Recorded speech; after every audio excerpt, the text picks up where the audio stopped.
truly frightening. Do you still believe that tofu is good for you the more you eat, that you can eat it every day, and that it's even a savior for your health after age 50? Today, I have a truth that may surprise many of you. Just by combining a few common Korean foods with tofu in the wrong way, you could be unknowingly damaging your kidneys every day. What's worrying is that 3 foods that are incompatible with tofu appear almost daily in the Korean diet. Perhaps you thought you were living a healthy life, but you unknowingly ate a dangerous combination for breakfast, lunch, or dinner today. Many Koreans over 50 proudly tell me, "Doctor, I don't eat much meat and mainly eat traditional foods like tofu, kimchi, and vegetables, so I'm healthy. But my test results show that my blood pressure fluctuates, my bad cholesterol is high, and my kidney function is declining, causing protein in my urine and warning signs of kidney stones." What's worrying is that the cause is the wrong way you've been consuming tofu for years. After age 50, your kidneys have been working tirelessly for more than half your life, filtering out salty foods, sugar, drugs, alcohol, and the traditional Korean diet. Yet, many people treat their kidneys as if they're still young, strong, and able to withstand anything. On the other hand, tofu, which should be a soft cushion that relieves stress on the cardiovascular and renal systems, can actually be the final blow to your kidneys if used incorrectly and at the wrong time. The most dangerous thing is that your kidneys don't feel pain or scream. They silently weaken until the day your doctor tells you your kidney function has already declined and will never return to its former state. Only then do many sigh, wishing they'd known sooner. In today's video, I'm not telling you not to eat tofu. Tofu is not your enemy. Rather, if eaten properly, it's one of the best foods for cardiovascular health, weight management, and indirectly protecting the kidneys. It's rare, inexpensive, and easy to prepare. However, if you eat it the wrong way, you could be pushing your already exhausted kidneys even further. In a moment, I'll delve into 3 common misconceptions about tofu among Koreans over 50. These habits, while seemingly healthy, can increase the risk of high blood pressure, kidney stones, and chronic kidney disease. I'll also reveal 3 golden tofu combinations that can help you enjoy a delicious meal while also reducing the burden on your kidneys. At the end of the video, I'll share a sample daily diet for Koreans over 50 who want to enjoy the familiar taste of tofu while maintaining kidney health. Specifically, I'll help you identify the early symptoms that indicate your kidneys are sending distress signals so you can get tested before the disease progresses to a more manageable stage. This isn't just speculation. It's based on actual experience gained through working with numerous patients. If you or a family member is over 50 and wants to maintain healthy kidneys without relying on medical devices, don't miss a single moment of this video. The little knowledge you gain today can guarantee you decades of healthy, free living. Before we begin, please subscribe and like. It will motivate me to share more secrets to living long and healthy, even with expensive medications. Also, please leave a comment telling me where you're watching the video, or enter the number 2 if you're interested in health. I'm curious to know where your health journey begins. So, what foods, when eaten with tofu, are quietly eating away at your kidneys? Hearing these 3 names will likely surprise many of you, revealing the flaws in your previously taken-for-granted eating habits. The first is the seemingly perfect combination, tofu and spinach. On Korean dinner tables, mashed tofu with spinach, sesame oil, and minced garlic looks incredibly healthy. At restaurants, we put spinach in our naengmyeon, cold noodles, kimbap, and bibimbap, and at home, we eat spinach with tofu. We firmly believe that vegetables and tofu are good for us and cannot be harmful. However, the story inside our bodies is not so simple. Spinach is a vegetable rich in oxalic acid. Oxalic acid is a natural nutrient found in many vegetables, but spinach is particularly rich in it. Eating a lot of spinach causes some of the oxalic acid to be excreted in the urine, increasing the oxalic acid concentration in the urine. Many studies and medical reports classify spinach as a high oxalic acid food and warn that it can increase urinary oxalic acid levels in certain individuals. On the other hand, tofu is rich in calcium. When urine becomes concentrated due to low water intake or excessive sweating, the oxalic acid and calcium in the urine combine. Initially, they form tiny crystals, which over time aggregate to form oxalic calcium stones, the most common form of kidney stone. According to records from major hospitals, a significant proportion of kidney stones are calcium oxalate, and a high-acid diet is a significant risk factor, especially for those who have a history of kidney stones. Of course, not everyone who eats spinach will develop kidney stones. Those who drink plenty of water, eat a variety of vegetables, and have healthy kidneys can handle the situation. However, those who have had kidney stone surgery have weak kidneys, drink little water, eat salty foods, or eat a limited variety of vegetables, but frequently consume large amounts of spinach and tofu 3 or 4 times a week are at significantly higher risk of recurring stones. A common mistake is to assume that the combination of vegetables and tofu is always good, so they can eat as much as they want. This can be especially dangerous when reducing meat intake leads to increased consumption of spinach and tofu. So, should you completely give up spinach? Not necessarily. Spinach is still nutritious, but moderation is crucial for those with a history of stones or kidney disease. Don't eat too often or in too much, and always remember to drink plenty of water to help your kidneys flush out oxalic acid. Those in the risk group should prioritize low oxalic acid vegetables like cabbage, cucumbers, and zucchini, which many nephrologists recommend. What I want to emphasize is that neither spinach nor tofu is bad. The problem lies in the combination, frequency of consumption, and each individual's kidney condition. If you understand this clearly, you can calmly adjust your eating habits to suit your kidney condition without worry. Now let's look at the second worst combination: tofu, salty kimchi, and salty stews or stews. If you were to ask, what is the soul food on the Korean table? Many would answer without hesitation: kimchi. It's ubiquitous and a staple in every meal. And in many homes, both are almost always served alongside kimchi. Stir-fried tofu, kimchi, fish sauce, and kimchi stew, dipped in soy sauce, and served with kimchi are all examples. On the surface, this seems like a dream diet, rich in fermented vegetables and plant-based protein and low in fat. But we forget one thing: salt. While kimchi is low in calories, its sodium content is by no means low. According to various sources, 100 servings of kimchi can contain approximately 500 g, 700 milligrams, of sodium, meaning just one small serving can account for 20 to 30% of the daily recommended intake. Add to this kimchi stew, doenjang stew, and dipping sauces, and our bodies are constantly bombarded with salt. Numerous large-scale studies around the world have proven that a long-term salty diet increases blood pressure, and hypertension is a major cause of kidney damage over time.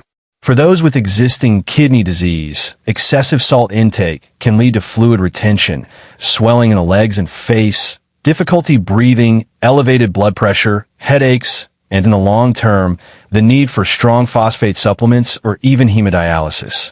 However, in our daily lives, we often reassure ourselves. Many people tell me this: we only eat a small amount of kimchi. We're used to it because it's a staple. We eat tofu, so we don't eat much meat, just a little soy sauce. Our soybean paste stew is incredibly bland, and the whole family can enjoy it without it. However, if you actually record and tally up the amount of salt consumed from all sources, kimchi, soy sauce, soybean paste, fish sauce, and broth, you'll be shocked. Imagine the typical diet of a 65-year-old. On a plate, you might find 2 or 3 pieces of tofu dipped in soy sauce, a small plate of kimchi, and a bowl of salty soybean paste stew, perfect with rice. While a diet focused on vegetables and tofu may seem healthy, the actual sodium intake can easily exceed the recommended daily intake, especially if you also consume other salty foods like bread or processed foods that day. The lesson here is clear. For those over 50, especially those with high blood pressure, diabetes, or kidney disease, reducing sodium intake is as important, if not more important, than choosing healthy foods. Studies on chronic kidney disease emphasize that regulating intake is one of the most fundamental steps in slowing the progression of the disease. This doesn't mean you should completely cut out kimchi. Instead, you need to change your attitude toward kimchi, viewing it as a seasoning rather than a main dish. Reduce your daily intake by 50 times to around 110 kilograms, and try not to make everything else on the table salty. You should cook lightly, avoid using too much soy sauce, and reduce the habit of drinking all the broth from your soybean paste stew.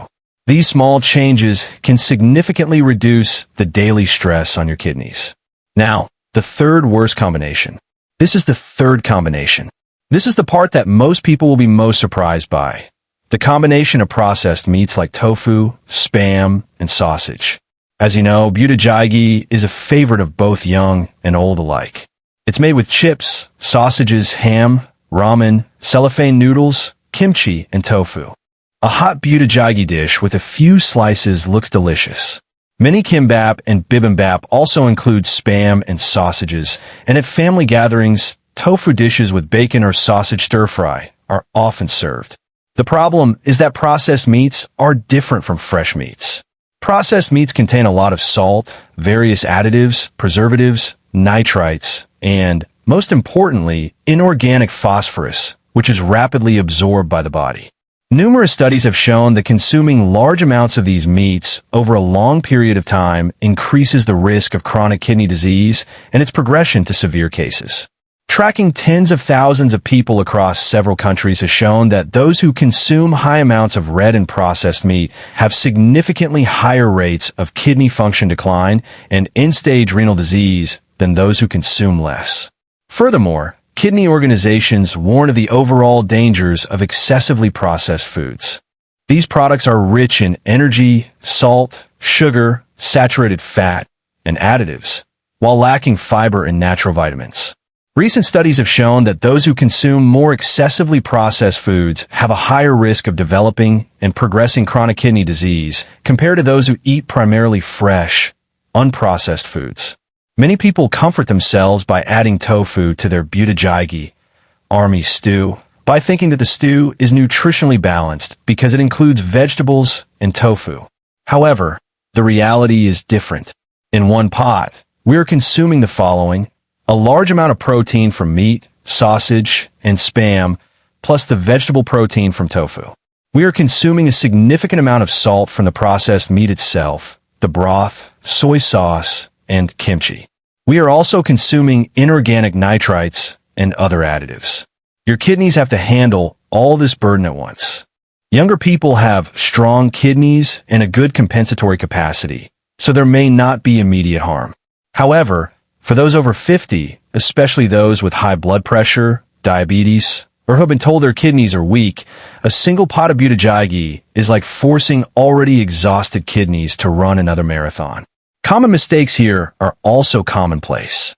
First, they say, this is a stew shared by the whole family, so how could it be salty? But everyone ends up slurping more broth and reaching the bottom of the pot. Second, they believe expensive processed meats are definitely better, so they don't check the sodium and phosphorus content on the nutrition facts label. Third, they maintain the habit of eating buttigieg 8 times a week, despite doctors' warnings to reduce protein and fat intake due to weak kidneys. The lesson is clear.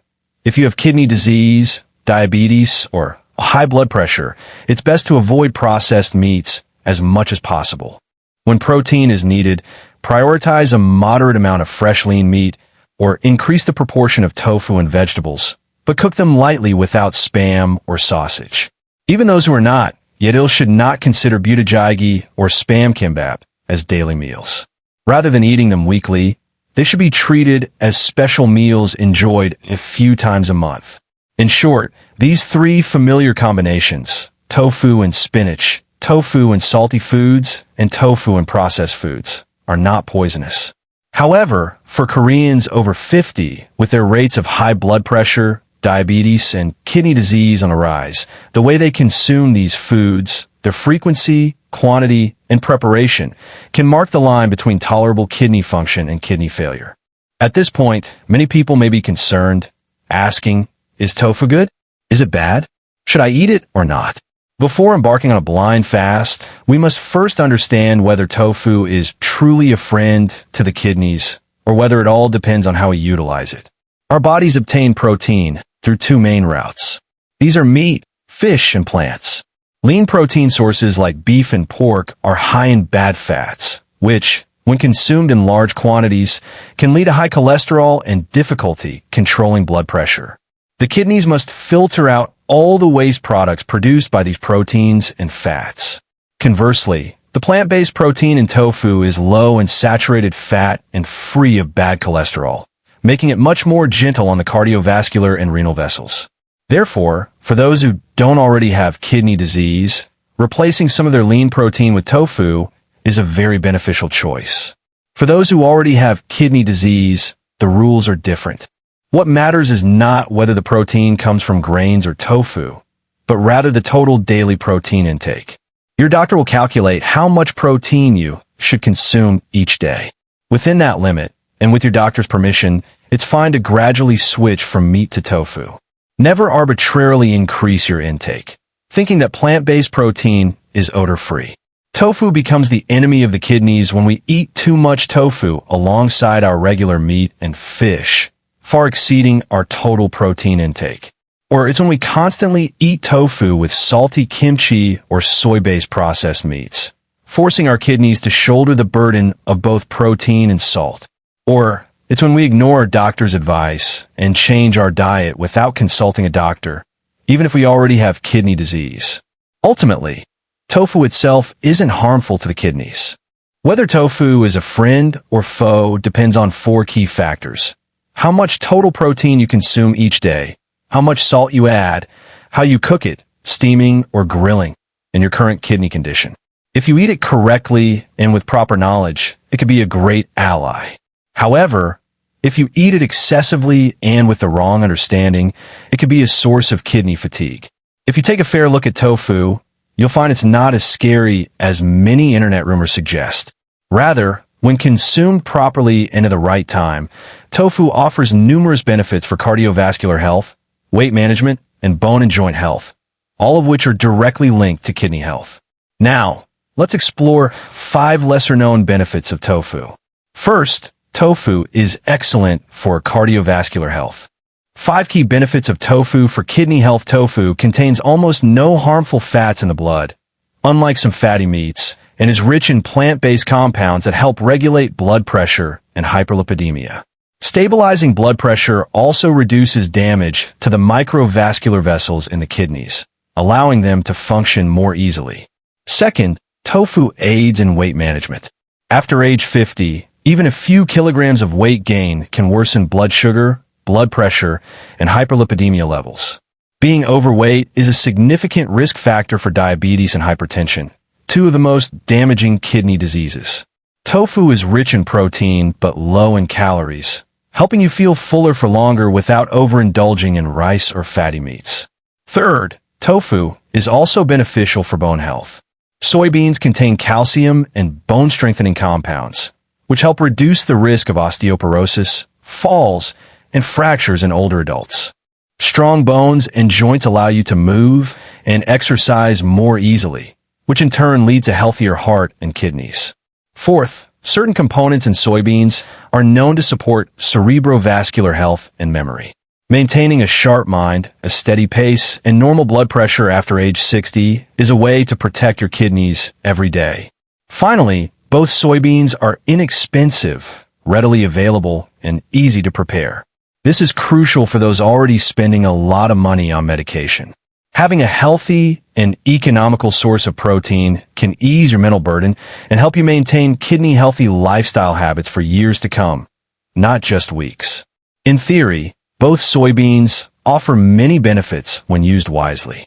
However, applying them to your daily diet can be difficult. Now, I'd like to suggest 3 ways to eat tofu that suit the Korean palate and are gentle on your kidneys, so you can put them into practice starting tonight. The first is what I call steamed tofu that gives your kidneys a rest.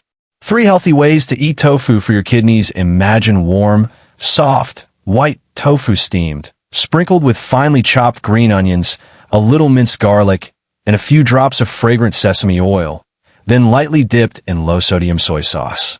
As a side dish, serve with very lightly blanched cabbage, zucchini, and broccoli. This way, the food is low in fat and very low in salt, which won't cause blood pressure problems and won't strain your kidneys. These vegetables also contain fewer stone-causing ingredients than spinach, making them especially suitable for those with a history of kidney stones or high blood pressure, as long as their doctor approves their consumption. The second method is a lighter version of tofu soup for the kidneys. Instead of your usual salty kimchi stew or soybean paste stew, try adding tofu, pumpkin, radish, mushrooms, and onions, and seasoning them a little more lightly than usual. It might taste bland at first, like water, but after about 2 weeks, your tongue will adjust, and only then will you realize how salty your food used to be. And don't drink all the broth, as most of the salt is in the broth. Simply reducing the amount of broth you drink will significantly reduce the burden on your kidneys. A third method is to strategically replace some of your red meat with tofu. Many older men believe they need a hearty lunch of pork or beef to feel energized. However, numerous studies show that consuming more red and processed meat increases the risk of kidney disease and cardiovascular disease, while those who eat plenty of beans, fish, and whole grains are healthier. So, there's no need to give up meat right away. Reduce your meat intake from 100 g to 50 g, 70 g, and fill the remaining portion with tofu. You can maintain the feeling of eating meat while increasing your intake of plant-based proteins, which are better for your blood vessels and kidneys. These 3 methods aren't grandiose. They're just small adjustments. However, if these small habits are repeated daily, they will protect your kidneys from the pressures of salt, meat, and aging for years to come.